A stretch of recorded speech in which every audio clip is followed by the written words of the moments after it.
This is a little awkward for me to hold the camera. I'm not used to being on camera in the first place, to be honest with you. Hi there YouTube, my name is Aura. Thank you so much for stopping by my channel. Today I wanted to make a second video, a follow-up video to my tree medicine video about the tree that I've been meditating with and working with. Today I wanted to show you something that I built recently out in the woods with a dear friend of mine. We made a sacred space, a little temple, and I wanted to just kind of give you a tour of it and talk to you about why we built it, what it means, all that good stuff. So as you can see, I'm out in the woods. Whoa! I'm actually on a trail. My neighborhood has a private like forest area on either side. It's a kind of like a weird place out in the mountains. And you know, people can go to either end. I don't see a lot of people out on this side though. The other side has like a sandy beach on the river. Speaking of, that's what you can hear in the background. I'm sorry, it's a little bit noisy. That's the river. It's right behind me, right behind these trees. And sometimes some planes fly overhead. There's a flight path here as well. So I will try not to record during those times, but if I forget and I don't notice, I'm sorry. Anyway, so this trail is not very popular. I usually don't see people out here. Occasionally I'll see someone like jog, and I have a neighbor that just moved in who brings his dirt bike out here, which kind of ruins the good smell of the forest for me, but you know, live and let live. It's, you know, we share the space. So I am kind of worried about this sacred space that we built, just because I don't want some teenagers to come like ruin it, or anyone to be freaked out by it. But so far so good. It's been a few days and I'm really excited to keep working with it and upkeep it. I think it, honestly, if it isn't destroyed or messed with in any way, I'm just gonna keep loving it, TLCing it, because it's such a perfect spot and I cannot wait to show it to you. So without further ado, let me talk to you about this sacred space that we made. I'm really excited. Here we go. Yay! Firstly, allow me to apologize for the sun's location at this moment. I should have come out here way later in the day, but I was worried that the forest would be too dark. Instead we just have a stripey. I hope this turns out okay when I edit this and lighten it up a little bit. So essentially, my friend and I had a series of strange experiences the day we made this.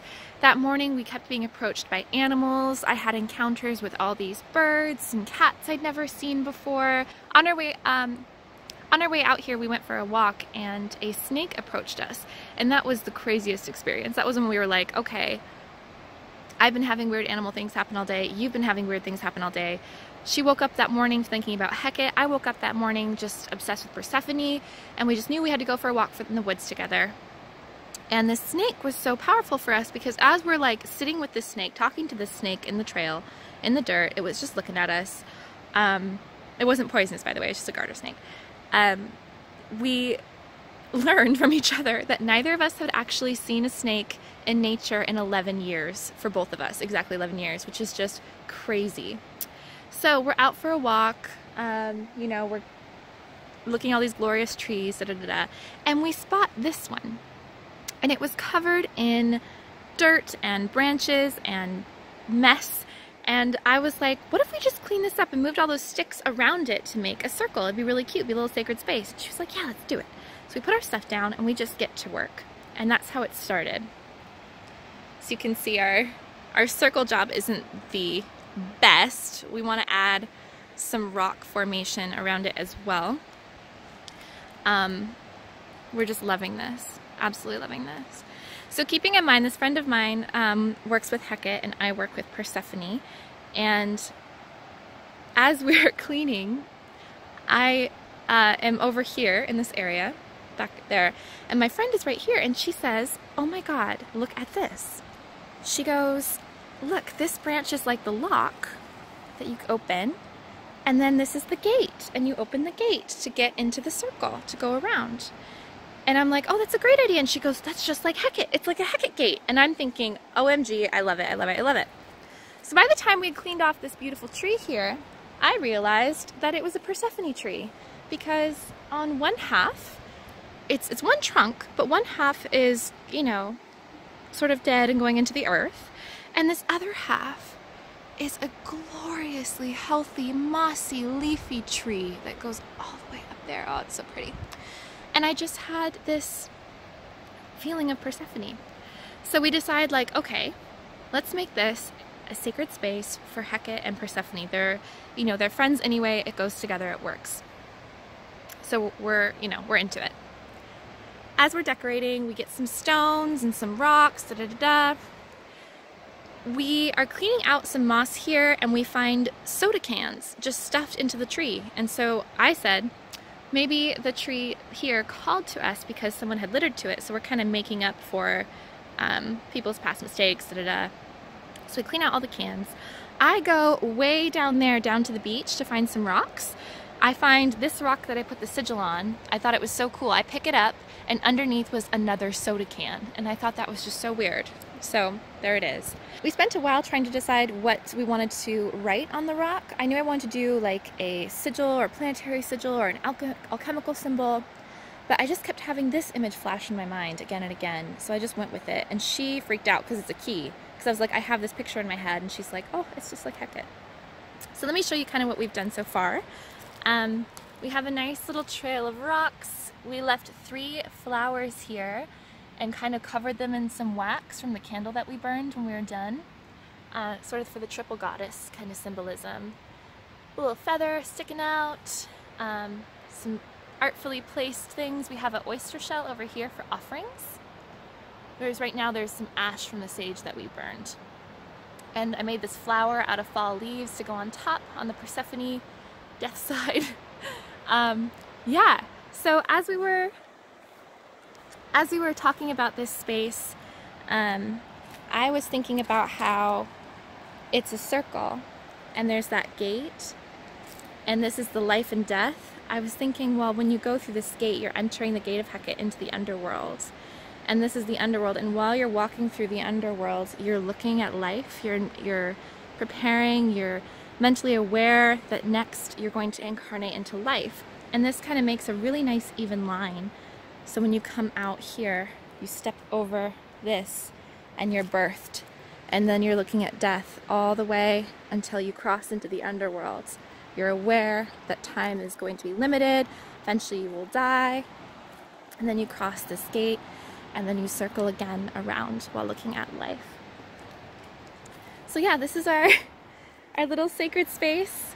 I think it's so nice. I'm really excited to see how it grows and develops. We fell in love with this tree. She really connected with this one. She felt a nice pulse of energy from him. The tree that I'm meditating with that I spoke to you guys about before is further up there.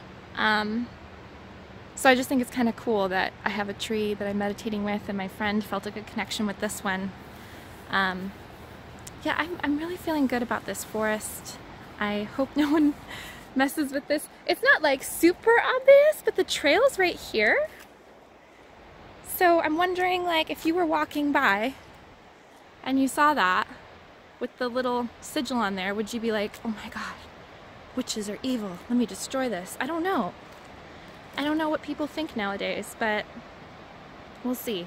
We did walk around with my rattle and some sage. So I was playing my rattle, she did some saging, and we just cleansed this whole space with sound. We played some priestess music that I love by Taya Ma. I'll leave a link down below to her. She's really, really good, a Hebrew priestess. I recommend her music. It really gets you in the vibe for ritual and creation of magical things.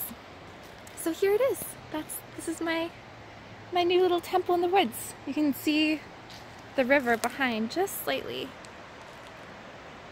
Such a nice spot, and the air is so good. So good. So yeah, I wanted to share that because I think that sacred spaces are so important, and not everyone can have an altar in their homes, but I do think that you can go out in nature and find a spot that just speaks to you. Obviously we kind of cleaned this one up to make it a bit more temple-like, and we're going to keep working here. But you know, there is something about being outside that connects you to the landscape in a way that nothing else can. For me, being near, like right now I'm breathing in this beautiful fresh air, and I woke up this morning with a migraine actually, so it's really nice that I'm out here breathing this air. It's really cleansing my blood quite a bit. I guess that's the main thing, right? Is we understand what prana is. We understand that, I think Gnostics call it the Sophia energy, but that universal energy that makes everything exist, that makes everything grow and spring to life, that all-encompassing vibration. I feel that most in nature because everything is exactly how it should be. Nature doesn't have waste. Nature doesn't make garbage. Everything is used. Nature doesn't really have much of a mission except to grow and die and reincarnate, to grow, die, and reincarnate.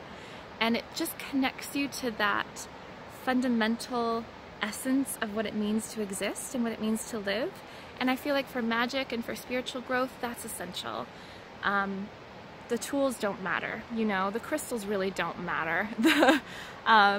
The only thing that really matters is the meditation and the quiet and the inner work that we can do to understand ourselves and our place in this universe and appreciate all the beauty that's around us. And trees are just my way of doing that. I love them. So anyway, this is my tree medicine number 2. I'm gonna make a couple more, I think. Actually, because it might start raining again in a few days, maybe I'll just record them all now because I have more I want to say now I'm thinking about it, about trees and medicine and tree medicine. I'm so articulate. Anyway, I hope this video was interesting to you. I would love it if you have a sacred space that you've made, and especially if it's in nature. If it's in nature, I really want to see it. So if you have like an Instagram or a YouTube or anything, or a blog, like let me know in the comments, because nature worship is great and connecting with other truth seekers and spiritualists is excellent. So yeah, let me know what you're up to, and yeah. Have a magical day. Bye!